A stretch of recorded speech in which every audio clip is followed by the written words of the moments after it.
Est-ce que tu es prêt à entendre la parole de Dieu? Alléluia. Je vous invite à prendre une Bible. Je ne serai pas trop long vu qu'on va prier par la suite. Alléluia. Qui veut prier? Amen. Qui veut encore que Dieu le parle? Amen. Que Dieu le touche? Amen. Amen. Alors ce matin, Dieu nous fera encore du bien. C'est un message d'encouragement. Amen.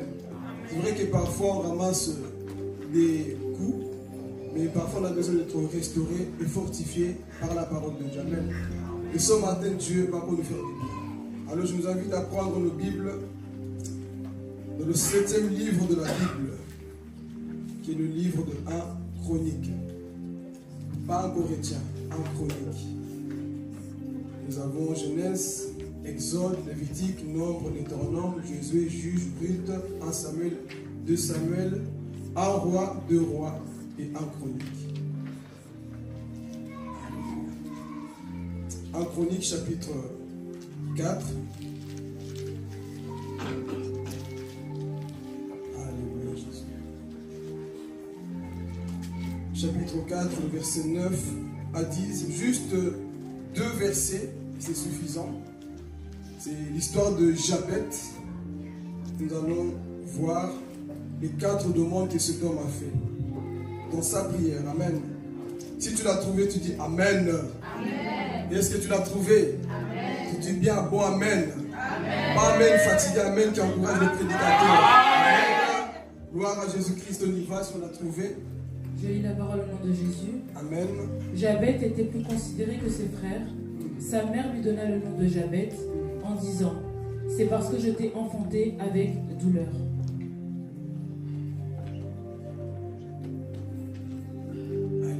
Jabet invoqua le Dieu d'Israël en disant: si tu me bénis et que tu étendes mes limites, si ta main est avec moi et si tu me préserves du malheur, en sorte que je ne sois pas dans la souffrance. Et Dieu accorda ce qu'il avait demandé. Amen. Peut-on acclamer la parole de Dieu? Gloire à Jésus. Qui connaissait Jabet ici? Pas beaucoup de gens, hein? Jabet. C'est une histoire qu'on n'a pas l'habitude de lire. Pourquoi? Parce que le livre de 1 Chronique, au chapitre 1 jusqu'au chapitre 9, c'est souvent la généalogie. Et ça, j'ose croire que plusieurs fois on voit les généalogies, disent, je veux rien savoir, moi. Des noms, tel engendra tel, tel engendra tel. Et parfois, c'est vrai, ça nous ennuie. On voit des histoires, tel engendra, tel engendra. Et parfois, on ne comprend même pas. Et j'ose croire que plusieurs fois, ils arrivent dans ça, ils sautent. Parce que moi, je me dis, bah, Seigneur, il y a tellement de noms, je n'ai pas le temps de pouvoir mémoriser et savoir l'histoire de ces hommes-là. Alors, l'auteur de ce livre commence à détailler et voir justement la famille de cet homme qu'on appelle Jabet. Du chapitre 1 jusqu'au chapitre 9, vous allez voir que la généalogie. Mais ce qui m'intéresse, c'est de voir l'auteur mettre une pause pendant qu'il est en train de parler, écrire un peu l'histoire des enfants d'Israël. Il met une pause et il vient nous raconter l'histoire d'un homme qu'on appelle Jabet. Cette histoire m'inspire, cette histoire m'encourage, parce que je me retrouve aussi dans la vie de cet homme qu'on appelle Jabet. Amen. Et comme il est dit ici, c'est très difficile de trouver son histoire. Amen. Alors ici, comme vous le savez, Jabet veut tout simplement dire celui qui souffre ou celui qui fera souffrir les autres. Les Juifs, lorsqu'ils donnent un nom, ce n'est pas comme nous, des noms qui riment, des noms qui sont beaux. Le nom chez les Juifs a une histoire. Le nom chez les Juifs révèle l'identité d'une personne. Pas comme nous qui te réveillons un bon matin. Oh, toi tu t'appelles Matondo. Toi tu t'appelles ceci. Non. Chez les Juifs, le nom avait une signification. Le nom était attaché à l'identité d'une personne. Alors cet homme va venir au monde. Et lorsque sa mère est en train d'accoucher, sa mère avait beaucoup de douleurs. Dans cette époque, il n'y avait pas ce qu'on appelle césarienne. Il n'y avait pas tout ce qu'on a aujourd'hui. La médecine a beaucoup évolué. Mais dans cette époque, il n'y avait rien de tout ça. Et pendant que sa mère est en train d'accoucher, elle allait rendre l'âme. Elle a souffert. Il n'y avait personne pour l'aider. Raison pour laquelle elle va maudire son enfant. Elle va maudire son fils et lui dit, toi, tu vas t'appeler Jabet.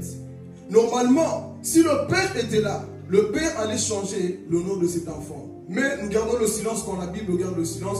On ne parle pas de son père. Son père était absent. On ne sait pas. Beaucoup de théologiens disent qu'il était mort. D'autres disent qu'il était absent ou en prison. Mais bref, nous ne savons pas. Le plus important, le père n'était pas là. Posez-moi la question pourquoi. Parce que si le père était là, il pouvait changer le nom de l'enfant. Souvenez-vous de Benjamin. Lorsque Rachel allait enfanter, elle a commencé à enfanter avec beaucoup de douleur. Mais malheureusement, elle a perdu la vie. Lorsqu'elle est en train d'enfanter, la sage-femme dit, oh, madame, c'est un jeune homme qui est en train de venir, mais tu vas perdre la vie. Et pendant qu'elle est en train d'accoucher, elle va donner le nom à Benjamin. Il lui dit, tu vas t'appeler Ben-Oni, ce qui veut dire l'enfant de ma douleur. Mais, Dieu merci, Jacob n'était pas loin. Jacob a entendu, comment ça? Tu ne vas pas appeler mon enfant, l'enfant de douleur. Le père n'était pas loin. Il voit l'enfant dit, toi tu vas t'appeler Benjamin. Benjamin veut dire l'enfant de la main droite. Dieu merci. Si Benjamin mourait, vous n'allez jamais connaître celui qu'on appelle l'apôtre Paul. Parce que de Benjamin est sorti le missionnaire. Le plus grand missionnaire que nous connaissons aujourd'hui, après Jésus, c'est qui? L'apôtre Paul. Mais imaginez-vous que Rachel allait maudire l'enfant, allait tuer l'enfant. Voilà pourquoi je dis, n'avorte pas ton projet. Car tu ne sais pas qui sera qui demain. N'avorte pas des choses que Dieu te donne, parce que tu ne sauras pas qui sera cet enfant demain. Et ce jour-là, Jacob a dit non, je prends l'enfant. Toi, tu vas t'appeler comment? Benjamin. Dieu merci. Aujourd'hui, nous parlons beaucoup de l'apôtre Paul, qui a construit beaucoup d'églises, le grand apôtre de la grâce. Mais tout ça commençait comment? Le Père n'était pas là. Amen. Alors nous retournons dans notre histoire. Nous allons voir 4 piliers, 4 points que cet homme a fait comme prière. Mais avant d'arriver dans ces 4 points, nous allons d'abord débroussailler, voir un peu la vie de cette personne. La Bible dit que cet homme était plus considéré que ses frères et sœurs. Alléluia. Est-ce que je parle à quelqu'un? Cet homme était plus considéré que ses frères. Il en est de même parfois dans nos vies. On nous a aussi maudit quelque part. Parce que tu as créé des histoires dans ta famille. Les gens t'ont donné l'étiquette de Jabet. Ah, quand on te regarde, on dit, toi, des problèmes que tu as causés dans la famille, ta vie, elle est maudite. Quand on te regarde, on voit que le négatif sur ta vie. Pourquoi? On t'appelle parfois comme qui? Jabet. Combien d'entre nous ici, on a tellement fait du mal à nos parents, on a fait du mal à nos familles, à nos églises, même dans la société. Quand les gens nous regardent, ils disent, toi, tu ne changeras jamais, tu es Jabet. Mais ce que j'aime avec cet homme, il ne va pas rester assis. C'est un homme qui va bouger, changer l'histoire. Je vais parler à quelqu'un. Si tu ne changes pas ton nom, change ton histoire. On peut ne pas changer ton nom, mais ton histoire par la prière peut changer. La Bible va dire que Jabet va invoquer l'Éternel. Amen. Alors ici, ce que nous voyons ici de la vie de Jabet, c'était un homme, frères et sœurs, qui n'avait pas peur. Malgré que la famille avait maudit sa vie, mais il s'est dit, je vais battre dans la vie. Je dis, c'est un message d'encouragement. Je ne sais pas l'étiquette qu'on a mise sur ta vie, mais laisse-moi te dire ce matin, tu as un Dieu qui peut changer ton histoire. Même si les sorciers s'élèvent, même si les hommes autour de toi s'élèvent, tu as un grand Dieu qui est capable de changer ton histoire. Les gens vont te dire, oui, tu t'appelles Jabet. Quand je me souviens ce que tu as fait, on te voit. La douleur que tu as causée à tes parents, on t'appelle Jabet. Tu as causé beaucoup de douleur, beaucoup de souffrance dans la vie de ta mère. Mais Dieu te connaît. Je suis venu dire à quelqu'un, Dieu te connaît ici. Parfois, au fond de toi, tu es attristé à cause de ton passé. Mais laisse-moi te dire, ton passé n'est que ton passé. Laisse ton présent entre les mains de Dieu pour que Dieu puisse changer ton histoire. Jabet va nous enseigner une chose. On peut te maudire, mais rappelle-toi qu'il y a le Dieu d'Israël. Rappelle-toi que le Dieu vivant existe dans ta vie. Combien de nous, quand on voit, on dit, hé, toi, comment tu étais impuni, que tu as trop avorté, tu as trop tué les gens. Mais laisse-moi te dire, la grâce de Dieu existe. Amen. La grâce de Dieu existe. Les hommes vont te mettre les points finaux, mais Dieu met la virgule. Là où les hommes, je vais parler, même ton pasteur peut mettre un point final dans ta vie. Mais Dieu vient effacer, dit, petit, moi je connais cet enfant, je mets la virgule. Jabet, c'était ça. On a mis un point final. À cause de tes erreurs, les gens te regardent et disent que toi, tu es maudit. À cause de ton passé, à cause de tes avortements, à cause de ton mensonge, ton péché passé, les gens te regardent et disent quoi? Ah, l'enfant a un problème. Voici l'homme qui a fait souffrir les gens de la famille. Voici l'homme qui a détruit toute la famille. Mais Dieu est fidèle. Il est capable d'effacer ces choses. Voici Jabez, frères et sœurs, va nous enseigner comment il faut se lever dans la vie. Et ce que j'aime ici de cet homme, il n'a pas accusé sa mère. Combien de gens nous accusons les personnes? La personne que tu es en train d'accuser a aussi souffert quelque part à cause de toi. Le problème aujourd'hui, c'est ça. On ne voit que le mal qu'on nous a fait, mais vois aussi le mal que tu as fait à ta mère. Vois aussi le mal que tu as fait à ces personnes. Toi, c'est toujours, je suis victime. Arrêtez de vous victimiser tout le temps. C'est tout le temps, moi m'a fait ça, mais toi aussi, tu as causé des douleurs à ton père. Tu as causé des douleurs dans la vie de tes enfants. Tu as causé des douleurs autour de toi. Mais ici, c'est que j'aime la maturité. Dis-moi la maturité. La maturité de Jabez. Jabez n'a pas dit, je vais me venger maintenant. Oh, je vais parler. Quand Dieu t'élève, ne te venge pas, mes frères et sœurs. Quand Dieu t'appelle, ne te venge pas. Amen. Donc, voici Jabez. La vie compliquée. Mais il a compris, non. Je ne vais pas maudire ma mère. Oh, la maturité, c'est ça. C'est de voir des personnes qui souffrent et toi, tu leur dis, si tu agis comme ça envers moi, c'est parce que toi aussi, tu as des souffrances. Je vais parler. Alors, par ma bénédiction, je vais faire en sorte que ta vie puisse changer. Le problème, c'est ça. Nous pointons trop du doigt aux autres. Tu as vu ce que tu m'as fait? Mon frère, la personne qui te parle mal, la personne qui se comporte mal envers toi, a beaucoup souffert aussi. D'où je dis toujours, les gens blessés blessent les autres. Les gens qui ont été déçus dans la vie vont décevoir les autres. Mais toi, quand tu comprends ces choses, tu diras, Seigneur, tu m'as restauré. Je vais changer l'histoire de ma vie. Je vais changer l'histoire de ma famille. Si eux étaient blessés, moi, par la parole de Dieu, je vais changer leur vie. C'est ça l'évangile, frères et sœurs. Jabez n'a pas dit, moi, vous allez voir. Vous m'avez rejeté. Vous m'avez maudit. Vous m'avez mis à part. Jabez a dit, non, ça ne va pas se passer comme ça. J'ai un Dieu qui vient changer ma vie aujourd'hui. Et il va dire, je vais continuer d'avancer. Il me rappelle les 4 lépreux d'Israël. La vie, c'est comme ça. Regarde ton voisin, la vie, c'est comme ça. Il y aura des moments là où tu seras à terre. Mais parfois, dis, je me battrai dans la vie. Le problème, c'est qu'il y a tellement de gens faibles. Parfois, relève-toi. Dis, je me lèverai cette fois-ci. Jabez avait tout pour échouer. Jabez avait tout pour devenir prostituée. Jabez avait tout pour devenir un voyou.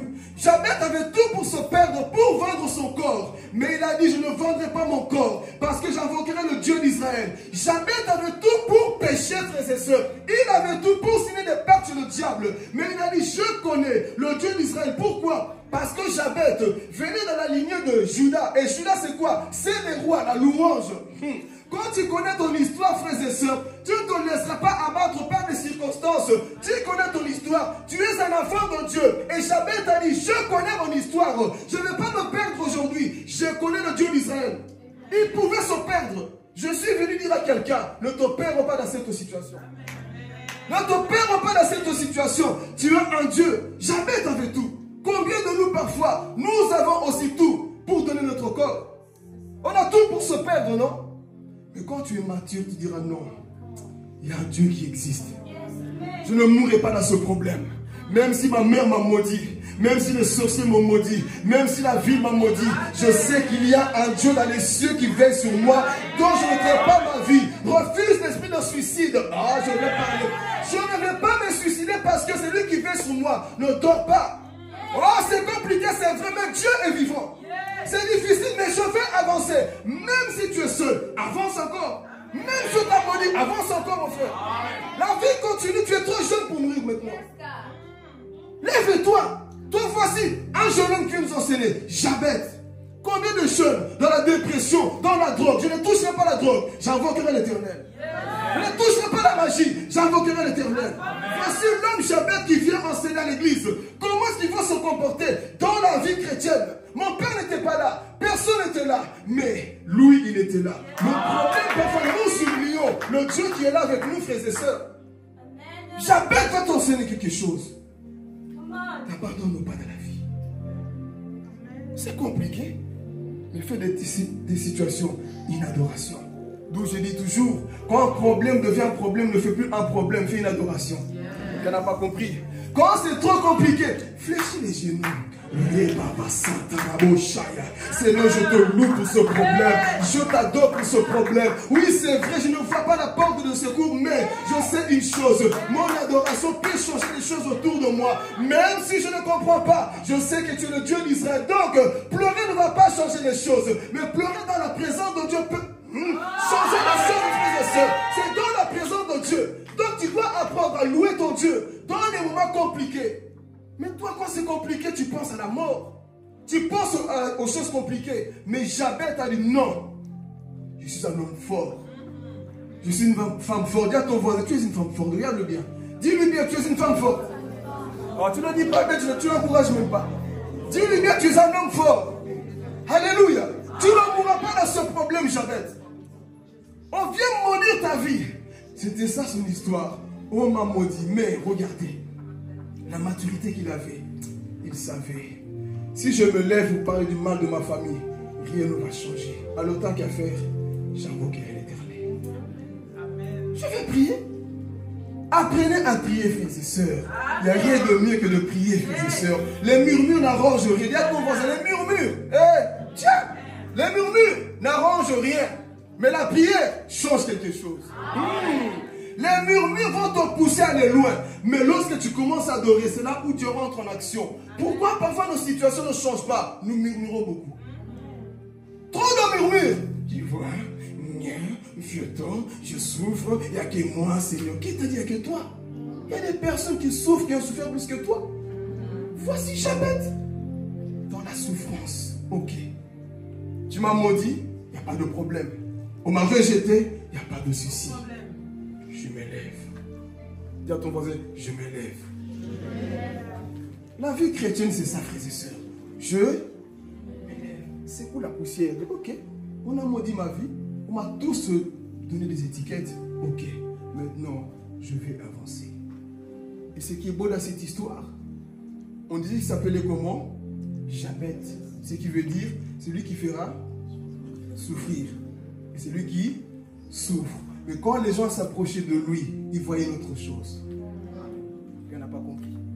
On peut te donner l'étiquette que tu es voleur, méchant, orgueilleux. Mais quand les gens s'approchent de toi, ils doivent voir, ah, tu n'es pas ce qu'on dit. Vous connaissez ce genre de personnes? On a dit que, hey, Jordan c'est un sorcier. Il est comme ça. Mais quand tu t'approches de lui, son nom n'a rien à voir avec... Son nom n'a rien à voir avec son caractère. Vous êtes en train de parler avec lui, tu sens une douceur en lui. Tu sens la joie en lui, l'amour en lui. Et tu vas dire, vous avez parlé en vain. Vous avez cité son passé, mais quand je m'approche de lui, c'est quelqu'un... C'est quelqu'un d'autre. Quand je parle avec lui, c'est quelqu'un qui respecte les gens. Mais le problème, c'est quoi? On nous met l'étiquette. Il faut être comme Jabet, plus considéré que ses frères. On pouvait dire tout dans sa vie, mais quand les gens s'approchent de toi, ils doivent voir la différence. Ils peuvent dire tout ce qu'ils veulent, mais quand ils s'approchent de toi, les gens doivent changer d'avis. Dis à ton voisin, les gens vont changer d'avis. Ils vont changer d'avis, parce que l'homme est comme ça. C'est toujours ton passé qu'ils vont attaquer. Tu vois, tu étais comme ça, tu as fait ça, tu étais comme ça, mais quand ils vont s'approcher de toi, ils doivent voir la différence. C'est ça qui est beau. Laissez les gens parler parfois, mais quand ils vont s'approcher réellement de toi, ils vont voir qu'en fait, ce n'est pas ce qu'on dit. Tu es Jabet, mais ton comportement, ton caractère n'a rien à voir avec ton nom qui est maudit. Donc toi, tu as changé l'histoire de ta vie. On doit être de ce type de personne. Quand on parle de toi, frère, ne te défends pas. Laisse ton comportement, ton caractère te défendre. Le problème, c'est quoi? Toi, c'est toujours, tu viens te défendre sur Internet. Ne te défends jamais. Laisse ton comportement, ton témoignage te défendre. Amen. Amen. Donc, c'est ça, Jabet. Il va nous enseigner toutes ces choses et il n'a pas abandonné. Il a continué. Et ensuite, qu'est-ce qu'il va faire? Quand il a remarqué ces choses, il a dit, ok, Seigneur, toi, tu es l'homme qui change souvent de nom. Mais moi, je ne vais pas changer de nom. Je ne vais pas changer d'église. Je ne vais pas changer de pays. Où je vais parler?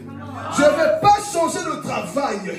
Mais mon attitude va changer de travail. Mon attitude va changer l'église. Mon attitude va changer l'église, frères et sœurs. Donc Jabez pouvait dire, je vais changer de tout. Mais il a dit, je vais invoquer le nom de l'Éternel. Qu'est-ce qu'il a fait? Il va prier. Et qu'est-ce qu'il va dire? Premier point qu'on voit dans la vie de Jabez, c'est quoi? Seigneur, bénis ma vie abondamment. Bénis ma vie abondamment. Pourquoi? Parce qu'il savait, on m'a maudit, Seigneur, c'est toi qui bénis quoi? C'est Dieu qui bénit ta vie, frères et sœurs. Et quand Dieu met le cachet sur ta vie, peu importe celui qui s'élève, tu es déjà béni, mon frère, ma soeur. La Bible déclare, nous sommes déjà bénis dans le lieu céleste en Christ. Donc aucun homme ne peut se lever quand Dieu bénit quelqu'un. Oh, je vais parler. Aucun homme ne peut se lever quand Dieu bénit la vie de Jabez. Ici, il va prier. Seigneur, bénis-moi. Pourquoi il a prié ainsi? Parce qu'il savait, la société m'a maudit, ma mère m'a maudit, mon église m'a maudit. Mais quand tu viens devant Jésus, il n'y a plus de condamnation à ceux qui sont en Jésus-Christ. Oh, je vais parler. Il n'y a plus de condamnation à ceux qui sont unis en Jésus. Donc Jabez va dire, Seigneur, bénis-moi abondamment. Oh, je vais parler. Je pense que le mot bénédiction rend allergique aux gens. Il ne faut pas se te rendre allergique. Ça vient de Dieu. Il va prier parce qu'il savait que mon nom est quoi? Mal vu. J'ai un mauvais témoignage peut-être. Mais quand tu vas commencer à prier, Jabez a dit, Seigneur, première prière qu'on voit ici, bénis ma vie, restaure-moi. Ma mère m'a dit des choses et il en est de même de plusieurs personnes. Tu fais des choses, tu as l'impression que tout est bloqué. C'est parce que parfois, quelqu'un maudit ta vie. Mais lorsque tu comprends ces choses, fais comme Jabez. Fais comme Jabez. Seigneur, bénis ma vie. Ne me bénis pas seulement un petit peu. Il a dit quoi? Bénis-moi abondamment. Oh, dis à ton voisin abondamment. Oh. Toi tu veux petit. Moi je veux abondamment. Oh, dis à ton voisin abondamment. Hey. On t'a maudit quelque part. Donc quand tu pries, Seigneur, bénis ma vie abondamment. Là on ne me voyait pas comme un voyou. Oh Seigneur, je vais parler. Là où j'étais limité, que je ne sois plus limité, Seigneur, bénis ma vie parce que je suis maudit. C'était ça son point. Il n'a pas dit, Seigneur, change mon nom, change ma ville, change mon pays. Non, je ne changerai pas de nom, mais Dieu va changer mon histoire. Amen. Dieu va changer mon histoire. Et c'est ça qui s'est passé. Il a prié. Et Dieu le voici. Entre en action. Il vient changer son histoire. La bonté de Dieu, c'est ça. Dieu entre en jeu. Il va prier, Seigneur. Il invoqua le Dieu d'Israël. Parce qu'il savait, moi, je suis dans la lignée de Judas. Ma vie, elle est maudite. Quand tu remarques que ta vie, elle est maudite, prie mon frère, ma soeur. Il ne s'est pas confié aux hommes. Ne te confie pas aux hommes. Un homme n'a pas la capacité de changer ton histoire. Il a la capacité de te piquer, te rappeler que le mal. Mais Dieu vient te corriger et te ramène dans ta destinée. Tu dois te confier plus à Dieu qu'aux hommes. Les hommes, vous jouez avec l'homme. Hein? L'homme est méchant. L'homme est mauvais. L'homme est changeant. Mais le Dieu d'Israël a écouté sa prière. La Bible dit que Dieu a entendu la quoi? La prière de Jabez. Il dit, oh, je ne te bénis pas. Hein? Je te laisse comme ça. Ce n'est pas mon problème. La Bible dit que Dieu a écouté la prière de qui? Pas seulement écouté. Il exauça la prière de qui? De Jabez. Donc il dit, bénis ma vie, Seigneur. Pourquoi tu dois bénir ma vie? Parce que ma vie est dans la détresse. Je suis tellement perdu, Seigneur. J'ai besoin de toi. Est-ce que tu peux dire ça parfois, Seigneur? J'ai besoin de toi. J'ai besoin de toi. J'ai remarqué qu'autour de moi, Seigneur, il y a la malédiction. On m'a donné l'étiquette de je suis comme ça. Mais toi, je sais que tu peux changer mon histoire. Et Dieu vient pour l'encourager, pour t'encourager également ce matin. Bénis ma vie. Est-ce que tu peux le dire avec moi? Bénis ma vie. Bénis ma vie, Seigneur. Là où tu ne voyais rien, tu ne voyais pas la main de Dieu. Dis-lui, Seigneur, bénis ma vie. Abondamment, ça que j'aime, il dit abondamment. Pas petit, parce que il y a des personnes, non, cela me suffit. Eh mon frère, et ta lio. Moi je veux plus. Qui veut le plus de Dieu? Avant d'aller au ciel, je veux le plus de Dieu. Je veux maximiser. Oh Seigneur, je veux maximiser, Seigneur. Bénis ma vie. Que tout ce que je touche puisse prospérer. Que tout ce là où je mets les pieds, que les choses puissent marcher. On n'est pas maudit, église. Comment se fait-il que les stars de ce monde, ils touchent à tout? Les choses avancent, c'est toi qui es enfant de Dieu. Vous voyez? Vous êtes tellement rentré dans les cachons. Non, c'est pas important. État Lio, l'enfant de Dieu, lumière du monde. On est en train de voir les paraboles de Jésus. Lumière du monde, tu sers à ça. Tu es en train de laisser tout au diable. Tu es en train de laisser tout aux sorciers. Alors que toi, tu as l'appel de Dieu. Prie seulement, Seigneur, bénis-moi abondamment. Et lorsqu'on va commencer à te regarder, qu'on sache que non, Dieu marche avec lui. Vous savez, il y a beaucoup de chrétiens, mais quand le monde nous regarde, ils savent qu'ils marchent avec Dieu et qu'ils ne marchent pas avec Dieu. Tu as dit le nom de Dieu dans la bouche, mais rien autour de toi n'est affecté par ton témoignage. Rien autour de toi n'est touché par ta vie de prière. Oh, je vais parler. Tu dois prier ainsi, Seigneur, que les choses autour de moi soient bénies. Quand je vais parler. Oh, quand je mets les pieds dans l'entreprise, que quelque chose se passe. Amen. Quand je mets les pieds quelque part, Seigneur, oh, nous sommes la lumière du monde. Jonathan, dans ton travail, il faut qu'on sache qu'il y a Jonathan, messager de paix. Il faut qu'on sache que toi, tu es quelque part. Quand tu es dans ton entreprise, dans ton travail, il faut qu'on sache que non, Ami est là, Judith est là. Pourquoi? Parce que ta vie, elle est bénie. Il ne faut pas qu'on voit que la poisse, le malheur, je vais parler. Si on sacrifie des gens dans cette entreprise, quand toi tu mets les pieds, Seigneur, à partir d'aujourd'hui, on ne va plus sacrifier des gens ici. Le chrétien est rentré dans la peur. On ne croit plus que c'est possible.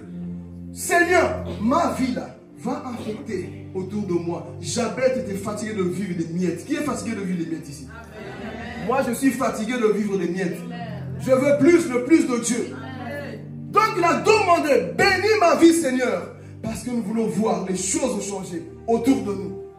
C'est ça qu'il a demandé. Abondamment, je ne vais pas me limiter aux petites choses. Seigneur, je veux le changement dans mon histoire.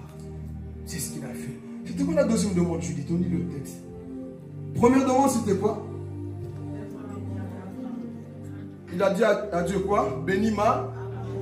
Ok. Si tu me bénis et que tu en étends mes limites, si ta main est avec moi, et si tu me préserves du malheur. Attends. Deuxièmement, étant quoi? Étant mes limites. Ce message n'est pas pour tout le monde, hein? C'est pour les gens qui sont fatigués de vivre les mêmes choses. Parce qu'il y a des personnes, vous savez, hein, moi ça me suffit si je... Mon frère, les âmes sont en train de mourir. Seigneur, étends mes limites. Les hommes sont en train de mourir. Seigneur, étends mes limites. Parce qu'il y a des personnes qui sont habituées. Je vais à l'église, je balaye, je sors la vie. Mon frère, la vie chrétienne, c'est pas que ça. Il y a bien plus que ça. Tu dois dire à le Père, étends... Oh, il était fatigué, Maman Lisa, de vivre les mêmes choses. Non, je peux parler. Seigneur, étant messager de paix. Tu n'as pas la même vision que moi. Étant messager de paix. Toi, tu es habitué à voir que les mêmes têtes. Tu dois prier, Seigneur, étends nos limites. Nous voulons gagner des âmes. Donc, tu dois prier ainsi. Étends nos limites, Seigneur. Le problème, c'est ça. Jamais t'avais compris. Je suis fatigué de manger que des miettes. Je vais aller plus loin avec mon Dieu. Je dois oser, je vais parler. Les hommes de foi sont des personnes qui osent ce que d'autres n'osent jamais. Comment sera-t-on que tu as la foi? C'est lorsque tu oses ce que d'autres n'osent pas. Donc il a dit, étends mes limites, Seigneur. Je veux plus. Cet espace ici, Seigneur, c'est trop petit. D'autres versets disent, donne-moi plus de terrain. Que je puisse avancer. Donne-moi plus de terrain. Seigneur, donne-moi plus de clients. Et les clients en soi, c'est pour les gagner vers toi. Amen. Soyez stratégique dans la vie chrétienne. Seigneur, étends mes limites, que je puisse avancer, que les choses autour de moi puissent. Est-ce que tu pries ainsi parfois? Toi non. Tu es toujours limité. Une vie normale, c'est toujours la même chose. Alors la Bible dit ici, il a prié, il invoqua le nom de l'Éternel. Seigneur, étends mes limites. Je suis fatigué de la même chose, la monotonie, toujours les mêmes choses. Moi, je vais avancer. Étends mes limites, les dons qui sont enfouis en moi. Il n'y a pas que le parlant langue, les visions, les guérisons. Seigneur, étends mes limites. Tu dois prier ainsi, Seigneur. Il y a des choses que tu as mis en moi. Ce n'est pas pour ma gloire, mais c'est pour ta gloire. Et si Dieu commence à se manifester comme ça dans ta vie, le monde saura que Dieu existe au travers de toi. Donc tu dois prier à Dieu, Seigneur, étends mes limites. Là où je suis fatigué, Seigneur, je veux que le lieu puisse grandir. Il avait compris parce qu'il était fatigué de voir toujours les mêmes choses. Si dans ta vie chrétienne, mes frères et sœurs, tu n'es pas encore arrivé dans ce niveau-là, tu n'atteindras jamais d'autre niveau. Quelqu'un n'a pas compris. Amen. Si dans le niveau là où tu es, te suffit, tu n'atteindras jamais le deuxième niveau. Quelqu'un ne comprend pas. Si là où tu es, pour toi c'est bon, je vous dis, je ne suis pas satisfait. Je ne suis même pas encore rentré dans mon appel au Dieu avec Jésus. Je me bats tous les jours pour arriver là. Mais il y a beaucoup qui... Non, c'est bon. Mon frère, le royaume appartient à qui? À qui? Aux fainéants? Aux paresseux? À qui? Aux violents. Donc si toi tu es satisfait, non, tenir le micro ici c'est bon tous les dimanches, mon frère. Ose échouer. Si pour toi c'est ça le ministère, si pour toi c'est ça l'appel de Dieu, tu as échoué. On a tous autant. Beaucoup de brebis sont dehors et toi tu te limites qu'à ça. Il y a de peur et dans les limites. Et si regardez, lorsqu'il va invoquer, vous savez c'est quoi invoquer? Ouais, le monde nous a tellement détruit le cerveau qu'on croit qu'on dit invoquer, c'est invoquer le diable. Qui t'a dit ça? Invoquer Dieu. Invoquer, invoquer, c'est une autre chose que prier. Invoquer, c'est comme si tu disais Seigneur, maintenant, now. Jérémie 33, verset 3. On y va. Alléluia. Si tu es satisfait, mes frères, tu n'auras jamais loin avec Dieu. Mais qu'est-ce que Jérémie 33 nous dit? Ensuite, on lira le 29 aussi. Alléluia. Oui. Invoque-moi et je te répondrai. Je t'annoncerai de grandes choses, des choses cachées que tu ne connais pas. Invoque quoi? Invoque-moi. Il parle à son peuple, Dieu aussi le peuple de Dieu aujourd'hui. Donc invoquer, c'est pas Seigneur, s'il te plaît, si tu veux, tu vois, tu comprends, c'est dans ta volonté. Tu veux monter dans un autre niveau? Invoquer, frères et sœurs, c'est pas tu pries, tu bailles, tu dors. Invoquer. Quand les sorciers invoquent un démon, le démon vient, non? Enfant de Dieu, quand tu invoques Dieu avec foi, il dit, invoque-moi, je te répondrai. Il n'a pas dit, je resterai silencieux. Invoquer, c'est de dire à le Père, je suis fatigué de ce que je vis, je veux ta main. Invoquer, c'est ça. C'est pas prier, Seigneur, tu vois, c'est selon ta volonté. Invoquer, c'est comme Élie a fait. Il n'y aura pas non plus sinon à ma parole en Israël. Il a invoqué Dieu. Il a mis Dieu en action. Donc invoquer, frères et sœurs, c'est tout ça. En fait, tu es fatigué. Tu veux voir la main de Dieu. Donc, tu passes à un autre niveau. Ce n'est pas le niveau là où tu pries. On verra si Dieu va faire. Non. Invoquer, c'est dire, Père, dans ta parole, tu as dit, si tu m'invoques, je répondrai. Et pourquoi je vais me répondre? Tu vas me montrer des choses que je ne connais pas. Des choses que j'ignore. Comme Paul dit, des choses qui ne sont pas montées dans le cœur de l'homme. Et si tu invoques Dieu, il y a des choses que Dieu va te révéler. Et la différence entre prier et invoquer, c'est quoi? Oh Seigneur, là tu oses la voix. Tu parles à Dieu parce que tu connais ton intimité. Père Dieu d'Abraham, je vois en toi que dans ça, Père, tu peux étendre ta main. Tu peux étendre mes limites. Je ne suis pas limité. Tu es en train d'invoquer Dieu. Parfois, prier avec autorité. Oh, Église, messager de paix. Prier parfois avec autorité. Je t'invoque Dieu d'Israël. Je sais que tu es fidèle. Je sais que tu réponds aux prières. Mais le problème, nous avons limité Dieu à cause de ce qu'on nous enseigne parfois aussi.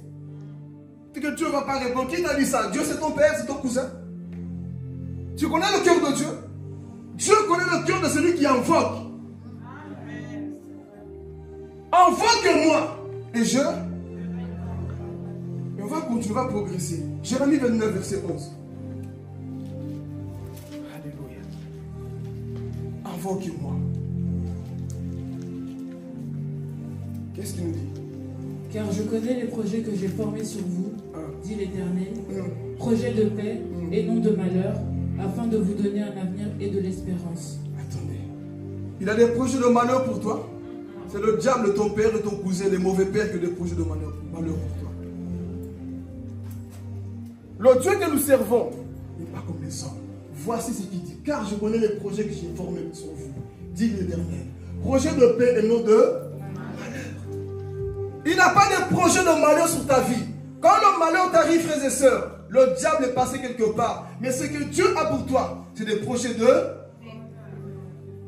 Alors toi, les projets que tu as qui te donnent toujours mal dans la tête, ça vient de Dieu?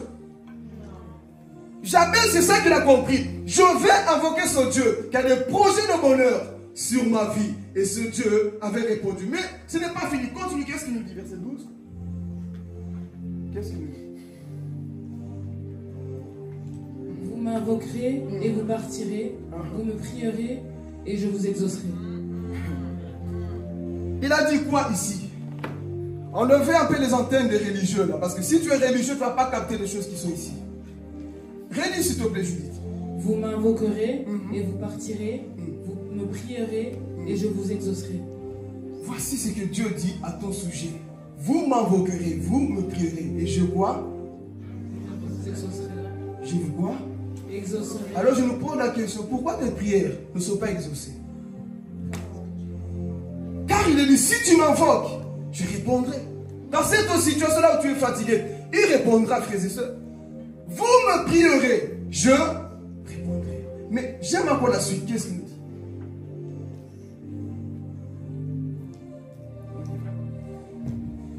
Vous me chercherez et vous me trouverez si vous me cherchez de tout votre cœur.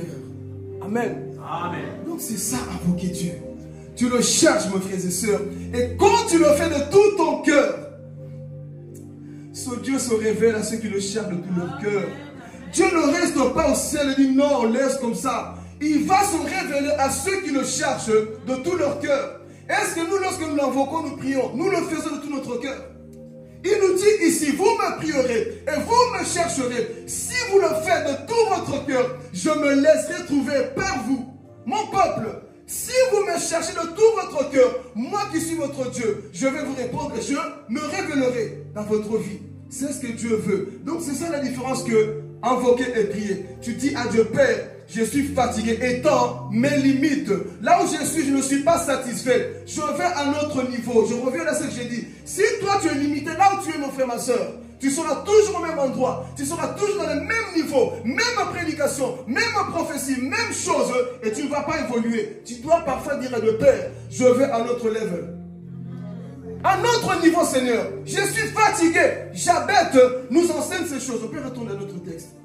A compris ces choses. Je suis fatigué des mêmes prières. Prière d'une heure seulement. Prière de 30 minutes.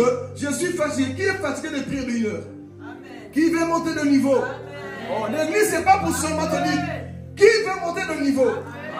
Finis les prières de 30 minutes, frère. Dieu t'attend quelque part. Il veut aussi se révéler à toi. Tu dois apprendre à l'invoquer parce qu'il désire te voir dans un autre niveau. Alléluia.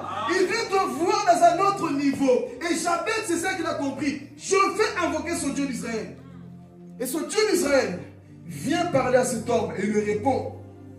Tous les demandes, Dieu a répondu. Il a dit quoi? Étant mes limites, donne-moi plus de terre. Parce que là où je suis, Seigneur, je suis fatigué. Je suis découragé. Et si toi tu le fais, ma vie va aller de l'avant. C'était la deuxième demande. Amen. C'est quoi la troisième demande? On y va. Première, c'était quoi? Bénis ma vie abondamment. Deuxième, c'est quoi? Le verset 10. Chapitre 4, verset 10. Alléluia. Amen. Est-ce que quelqu'un veut avancer? Faire dans un autre niveau. Gloire à Jésus. Si ta main est avec moi. C'est tout ça. Troisième, c'est quoi? Si ta main est avec moi. Qui veut la main de Dieu dans sa vie? Si la main de Dieu, ici on parle de sa présence. Mes frères, ne faites rien sans la présence de Dieu. Cela ne me laisse pas avancer sans ta présence. Que ta main m'accompagne. C'est ta main qui bénit. C'est ta main qui protège. C'est ta main qui guide. Seigneur, ne me laisse pas avancer sans ta main. Et c'est ça qu'il va demander dans sa prière. Troisième niveau de prière qu'il demande, c'est ça. Seigneur, que ta main puisse quoi? Lorsque la main de Dieu, la présence de Dieu est sur ta vie, frère, les hommes vont te respecter.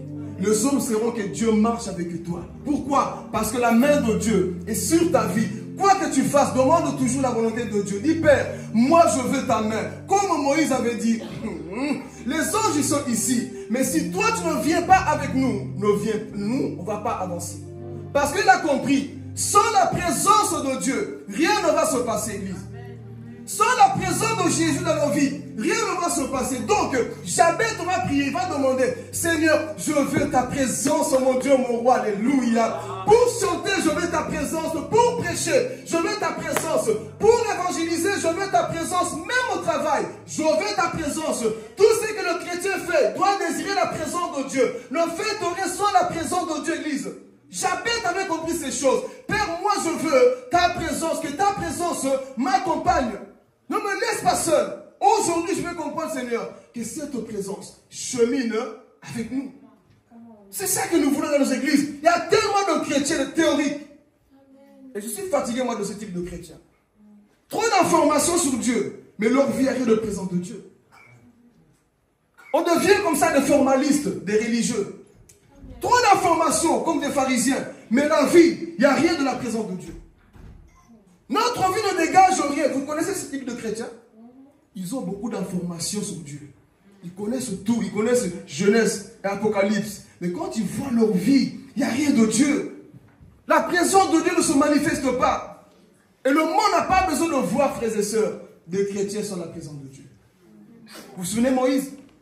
Il devait aller en Égypte. Qu'est-ce qu'il avait dit? Seigneur, qu'est-ce que je dirais à ce peuple-là? Qu'est-ce que je vais enseigner à ce peuple-là, mon Dieu?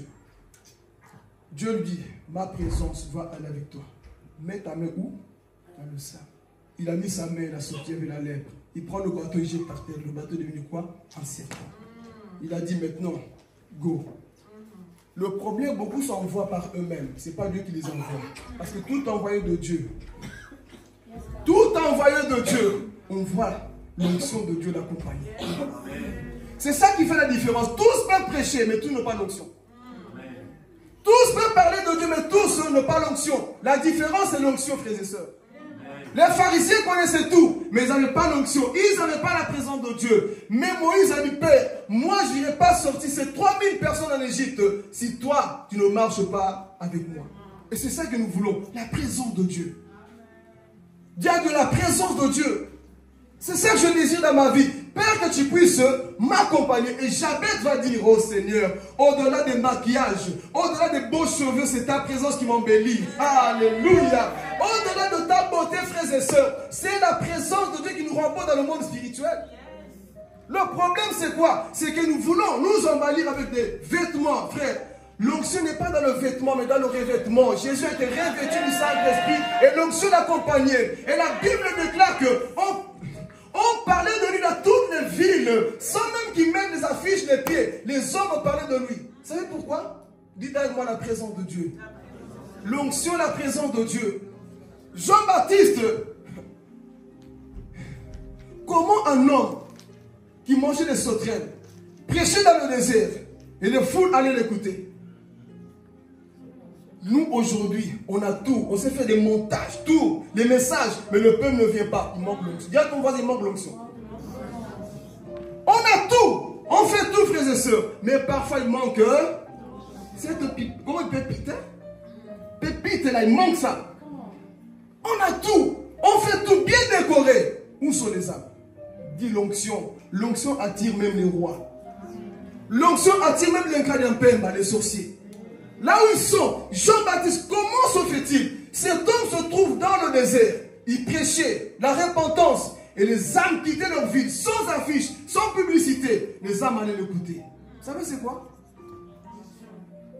Vous bafouez l'onction. J'ai la connaissance. Va avec ta connaissance. Les pharisiens vont te smatcher. Tu vois? Moi je connais la scatologie, ce computer. Il y a des personnes qui connaissent la Bible mieux que toi. Ils vont te décortiquer la sétérologie, l'angiologie, la démonologie, l'eschatologie, le grec, l'hébreu. Et toi, tu as avec un verset, Jean 3,16. Parfois, tu vas faire comme Paul. Je ne viens pas avec ma connaissance, avec la puissance. Je viens même en tremblant. Mais quand je commence à prêcher, oh, les gens qui m'écoutent, ils sentent non. Ce jeune homme est en train de parler. Je comprends peut-être pas tout ce qu'il dit. Mais au-dedans, je sens en feu. C'est ça l'homme.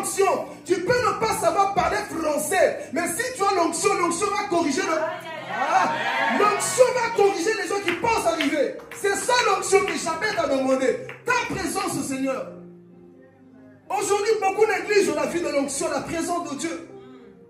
Jabez a dit, Père, ton onction, oui, j'ai la Bible en moi, Père, mais que l'onction m'accompagne. Vous connaissez l'histoire de Jésus. Il a commencé à prêcher à quel âge? En église. Retourne un peu dans les maternelles. Jésus a commencé le ministère à quel âge? Hey. Bon, on comprend là-bas. Mais les cocobars, à quel âge? Ok. Le Fils de Dieu, lui qui avait l'appel de Dieu, comment le ministère à quel âge? Il apparaît. Alors, pendant tout ce temps, la frère et sœur, il était où? Formation. Et lorsqu'il a commencé, j'aime Luc chapitre 4, verset 18. Voici l'Esprit de l'Éternel est sur moi. Il m'a, et Actes des Apôtres chapitre 10, verset 37. Voici comment Dieu a envoyé Jésus-Christ du Saint-Esprit. Il annonçait la bonne nouvelle à toutes les villes. Et les gens étaient convertis. Frère, il y a une dimension de l'onction qu'on doit atteindre parfois. Donc lorsque l'onction est venue sur la vie de Jésus, les démons qui le voyaient tous les jours. Ah, je vais parler. Mais frère, ton voisin te regarde tous les jours. Tes voisins te regardent tous les jours. Mais le jour que l'onction descend sur ta vie, oh, mais c'est pas le charpentier qu'on connaît. C'est pas le Jonathan que je connais. L'onction change la vie d'une personne, frères et sœurs. Oh, lorsque les gens vont regarder, oh, mais c'est pas Sylvie que je connais. Lorsque l'onction de Dieu vient sur la vie d'un homme, il enlève la timidité, la peur, il enlève toutes ces choses. Alléluia. Même quand tu vas commencer à prêcher, c'est l'onction qui fera tout. Mais les chrétiens actuels bafouent ça. La Bible dit c'est le Saint-Esprit qui convainc quoi? Tu ne convaincras jamais un païen par ta propre connaissance. Même si tu lui dis fais ça, il ne va pas le faire. Mais si l'onction t'accompagne, l'onction va saisir son cœur et va changer. Ne forcez jamais les choses. Il faut faire comme Jabez. Je veux ta présence. Que tu puisses m'accompagner. Partout là où je mettrai les pieds. Voici la prière qu'il a fait. Mais quand on voit son histoire, un enfant rejeté, un enfant maudit, un enfant qu'on ne connaissait pas. Mais le jour qu'il a demandé, Seigneur, bénis ma vie. Dieu était là. J'attendais que ça. Jabez, tu pouvais aller murmurer. Mais il a dit quoi? Seigneur, que tu puisses étendre ta main sur ma vie. C'est ça que nous voulons dans nos églises. On veut que quand tu prêches, on sente l'onction. Quand tu chantes, on sente l'onction. Quand tu évangélises, dis à ton voisin, l'onction. Yeah. L'onction qui fait la différence. Qu'on ne vous mente pas. C'est l'onction qui fait la différence. Et l'onction, c'est quoi? C'est la puissance du Saint-Esprit en toi à l'œuvre, qui est en train d'agir en toi. Et Jabez a compris ces choses. Seigneur, que l'onction puisse m'accompagner. Et l'onction va te dégoûter lui-même du péché. Alléluia. Parce que l'onction de Dieu vous enseigne toutes choses. Même quand le pasteur n'est pas là au-dedans de toi, tu sais que la pornographie ici, c'est pas beau. Pourquoi? L'onction qui est en moi m'empêche de regarder ces choses. C'est ça l'onction. Ça demeure en toi. Et il va te faire éviter le péché. Et Jabez avait compris. Si je ne demande pas ça à Dieu, rien ne va se passer dans ma vie. Et il a demandé. Dieu lui a accordé. On va aller dans le dernier point. Nous allons prier. Et si tu me préserves du malheur, en sorte que je ne sois pas dans la souffrance, et Dieu accorda ce qu'il a demandé. Oh. Dieu a fait quoi, Judith? Il accorda ce qu'il avait demandé. Oh. Il a quoi? Il accorda ce qu'il avait demandé. Qu'est-ce qu'il a fait de spécial? Il a invoqué. Mais toi, tu dois déjeuner, manguer, faire des sacrifices. Frère, Dieu est un père. Invoque-le, parle-lui. Voici Jabez. Il invoque. Quatrième demande qu'il a fait, c'est quoi? Que tu me préserves quoi? Du malheur. Et on retrouve ça dans notre Père. Délivre-nous du. Il a compris. Si Dieu me bénit, si Dieu est avec moi là, je sais que le malheur, le malin va se lever dans ma vie pour m'attaquer. Alors, Seigneur, j'ai tout, mais couverture. Dis à ton voisin, couverture spirituelle. Je vais parler. Désire tout ce que tu veux, mais à la fin de ta demande, Seigneur, je vais parler. Parce qu'il y a une chose, être attaqué par le diable et être victime du diable. En soi, il disait, Père, le diable, oui, il va tant que chrétien, le diable va t'attaquer. Mais être victime, on est une autre chose. Il va t'attaquer, il va t'harceler dans les rêves, partout, dans la vie de tous les jours. Mais, dis à Dieu, Père, protège-moi, garde-moi. J'ai tout, je suis béni, c'est vrai, mais couvre-moi.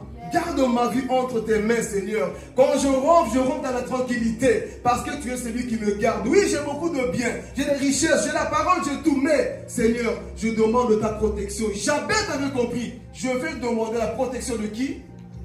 De Dieu. Cette protection, tu dois la désirer tous les jours, parce que nous sommes dans un monde mauvais, frères et sœurs. Un monde méchant. Et si tu n'es pas dans la parole de Dieu, beaucoup de malheurs vont t'arriver. Je ne sais pas si vous avez vu sur Facebook ou même sur Internet des photos qu'on a retrouvées au cimetière, en train de maudire un couple, en train de maudire la vie des gens. C'est des choses qui se passent. Vous pensez que ce monde-là vous aime? Le monde est méchant. Il y a des gens qui prennent tes photos, ils vont au cimetière, ils font des incantations. Il faut que cette année tu puisses échouer. Ils commencent à te faire ce qu'on appelle du vaudou. Tout ce qui te font t'arrive. Mais quand tu es dans la main de Dieu, frère, il n'y a plus de condamnation, ceux qui sont en... Le problème, c'est ça avec ce monde. Il y a beaucoup de magie, beaucoup de choses. Jalousie. Ils vont te voir réussir. Non. Il faut que cette personne puisse échouer. On va faire quoi? On va provoquer le malheur. Il faut que ta famille est heureuse. Que Dieu a béni ta famille. Ils ne sont pas contents. Que Dieu marche avec toi. Ils ne sont pas contents. Ils vont invoquer ton nom pour te faire du mal. Et c'est des choses qui se passent aujourd'hui. Raison pour laquelle apprenons à prier efficacement.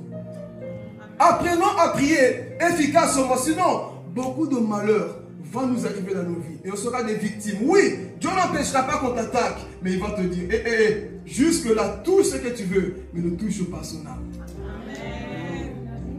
Fais tout ce que tu veux contre la vie de cette personne, mais ne touche pas son âme. Oui, je suis victime, je suis attaqué, il y a beaucoup de choses, mais Dieu dira, Satan, toi tu es mon singe, je t'ai attaché, tu as des limites. Le diable a des limites, frères et sœurs. Dieu l'a attaché, il ne peut pas aller plus loin, parce que Dieu l'a quoi? L'a attaché quelque part. Et Jabez, c'est ça qu'il a demandé. Père, couvre-moi, garde-moi, préserve-moi du malheur, du malin. Comme ça, quand il viendra, il verra qui? La main de Tout-Puissant. Et spirituellement, c'est ça, frères et sœurs. Voilà pourquoi je me réjouis d'être en Jésus. Oh, qui se réjouit d'être en Jésus? Frère, dans le monde de Sokodio, là-bas, on était sans Dieu. Dans le monde. C'est pour ça qu'être chrétien, c'est une joie. Être enfant de Dieu. Je me vois comment j'étais là-bas sans sécurité. Mais aujourd'hui, dans les mains de Jéhovah, nous sommes couverts, protégés. Voilà pourquoi ne t'éloigne jamais de Dieu.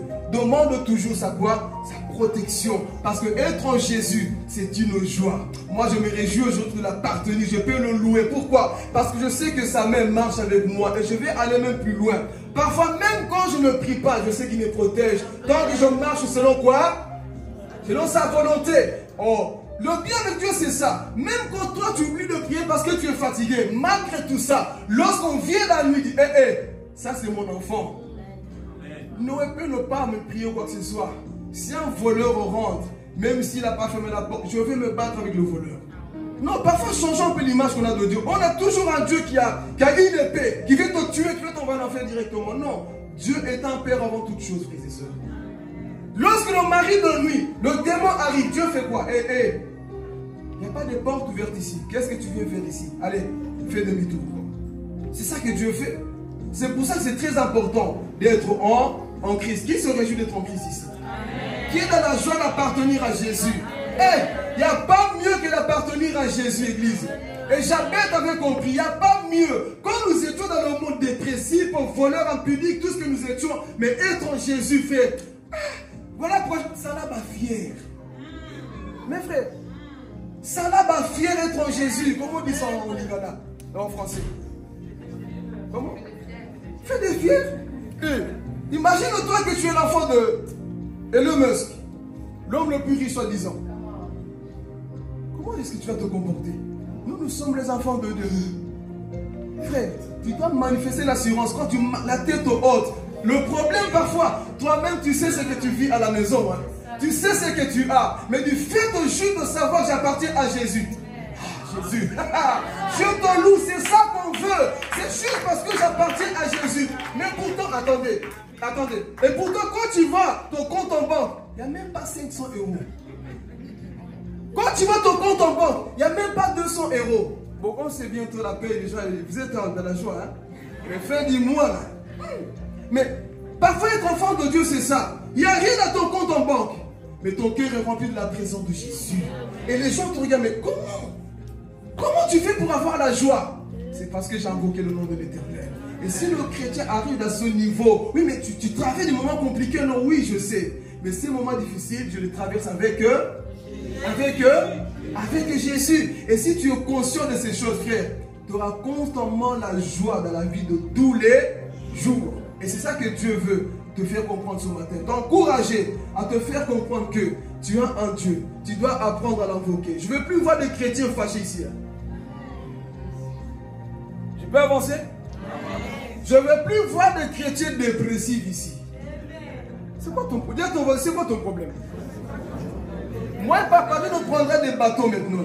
C'est quoi ton... Non, je vais parler ici pour terminer. C'est quoi? Nous faisons honte à Jésus au travail. Nous faisons honte à Jésus à l'église. Soit disant, je suis en Christ, j'ai tout, tu n'as rien, tu mens. Pourquoi c'est toujours toi, ça ne va pas? Pourquoi c'est toujours toi, déprimé? Alors que tu dis que tu as Jésus, le Père même parfois plus de joie que toi. C'est normal ça? Là-haut, mon nom était écrit. Quel nom? Tu mens. C'est lui qui sait que son nom est dans le livre de vie, frère. Vous savez, Pierre dit, hein, ce qui fait votre joie, c'est parce que votre nom est dans le livre de vie. Comme ça, vous savez, même si la mort arrive maintenant, Seigneur, c'est le ciel. Moi, c'est le ciel. Jésus, c'est le ciel. Moi, c'est le ciel que je désire. Et c'est ça qui fait la joie des enfants de Dieu. Mais est-ce que nous, c'est le cas aujourd'hui? Est-ce que c'est le cas aujourd'hui? Quand on passe par des moments difficiles, est-ce qu'on peut louer Dieu? Qu'est-ce que David avait dit? Quand je crois, vous voyez des slogans, il ne faut pas te comparer à David. Hein? Toi, juste parce qu'on ne t'a pas payé ou parce qu'il y a un petit problème, je quitte l'église, je suis fâché, rien ne va dans ma vie. Alors que lui, plus que ça, même quand je marche dans la vallée de l'ombre de la mort, je ne crains aucun mal. Toute la famille a tourné le dos. Saül, le roi, le poursuivait. Mais lui, dans tout ça, il ne maudissait pas les gens. Il ne critiquait pas les gens. Il faisait quoi? Il louait Dieu. Les psaumes qu'on connaît ont été quoi? Écrites où? Dans les moments difficiles de sa vie. Et on aime lire, j'aime les psaumes. Mais tu sais comment c'était écrit? Paul qui nous dit, soyez toujours dans la joie. Il était où? En prison, en train de nous dire à nous, soyez toujours dans la joie. Et pourtant, lui, il était où? En prison. Mais il te dit, soyez toujours où? Moi, aujourd'hui, toi, ça va? Non, ça va pas. Pourquoi? Si tu savais. Et tu dis que tu as Dieu? Non, nous faisons parfois honte à Dieu. Ces chrétiens actuels, il y a un problème. Je sais, il y a un problème quelque part. Trop faible, tout le temps, ça ne va pas. Seigneur, Seigneur. Mon frère, relève-toi. Dis à ton voisin, relève-toi. C'est un message d'encouragement. J'avais enseigné. Lui qui était maudit, toi, moi, tu n'es pas maudit. Lui était maudit. Mais il a fait quoi? Il s'est relevé. Il a invoqué le nom de l'Éternel. Il n'est pas parti sur Internet. Seigneur, ma mère m'a donné son nom. Il n'est pas parti faire des lives Facebook comme la génération d'aujourd'hui. Voici comment on me traite. Non. Il n'a pas appelé les gens pour commencer à se plaindre. Il a compris que ce Dieu-là a des projets de bonheur pour ma vie. Et c'est ça que je voulais t'enseigner ce matin. Que tu apprennes à te confier à Dieu plus qu'aux hommes. Parce que Jabez, lui qui avait une histoire sombre, a compris son histoire. Et il a fait quoi? Il a invoqué le nom de l'Éternel. Amen. Que Dieu vous bénisse. Mettez-nous debout, nous allons prier.